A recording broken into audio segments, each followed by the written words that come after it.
yanındayız Allah'a çok şükür. Manisa'da bir gıda bankası projesi ürettik. Örnek bir proje.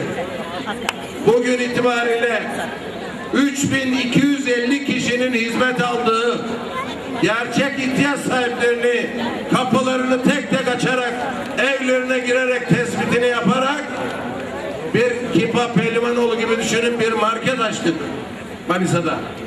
Herkese bir gıda bankası kartı verdik. Bankamatik kartı gibi. Her ay hangi saatte o vatandaşımız belirtildiği saatte gidiyor, o markete giriyor. Gerçek ihtiyacı neyse, peynirse peynir, makarnası, zeytinse, çocuk beziyse, neyse istediğini alıyor. 1 lira ücret ödemeden belediye olarak yanındayız Allah'a çok şükür. 14 aydan beri bu hizmetimizi biz Manisa'da vermeye başladık. Allah kabul etsin Allah katında. İşte sosyal belediyecilik,